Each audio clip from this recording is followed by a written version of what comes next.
ചാലക്കുടി മണ്ഡലത്തിലെ LDF സ്ഥാനാർത്ഥി ഇന്നസെന്റിന്റെ തെരഞ്ഞെടുപ്പ് പ്രചരണത്തിന് ഔദ്യോഗിക തുടക്കമായി. മന്ത്രി കെ കൃഷ്ണൻകുട്ടി ഉദ്ഘാടനം ചെയ്ത മണ്ഡലം കൺവെൻഷനോടെയാണ് പ്രചരണ പരിപാടികൾക്ക് തുടക്കമായത്. മന്ത്രിമാരായ M മണി, VS സുനിൽകുമാർ എന്നിവരും കൺവെൻഷനിൽ പങ്കെടുത്തു.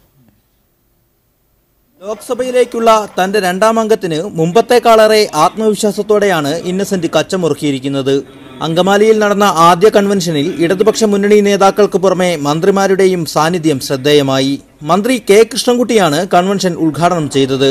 മണ്ഡലത്തിലെ വികസന തുടർച്ചയ്ക്ക് ഇന്നസെന്റിനെ വിജയിപ്പിക്കണമെന്ന് മന്ത്രി കെ കൃഷ്ണൻകുട്ടി പറഞ്ഞപ്പോൾ സാർവദേശീയ ദേശീയ വിഷയങ്ങളിലൂന്നിയായിരുന്നു VS സുനിൽകുമാറിന്റെ പ്രസംഗം. എന്നാൽ തന്റെ സ്വതസിദ്ധമായ ശൈലിയിൽ പ്രസംഗിച്ച മന്ത്രി M മണി കോൺഗ്രസിനും ഉമ്മൻചാണ്ടിക്കുമെതിരെ രൂക്ഷ വിമർശനങ്ങളാണ് ഉന്നയിച്ചത്.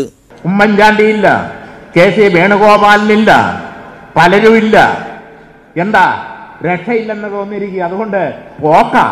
കഴിഞ്ഞ തവണ സിനിമാ നടനായി മത്സരിച്ച താൻ ഇക്കുറി സഖാവായാണ് മത്സരിക്കുന്നതെന്നും പാർട്ടി ചിഹ്നത്തിൽ മത്സരിക്കുന്നതിൽ അഭിമാനമുണ്ടെന്നും ഇന്നസെന്റ് പറഞ്ഞു. ഇതുവരെ ഞാൻ വെറും ഇന്നസെന്റ് ആയിരുന്നു, ഇപ്പോ സഖാവ് ഇന്നസെന്റ് എന്ന് വിളിച്ചു.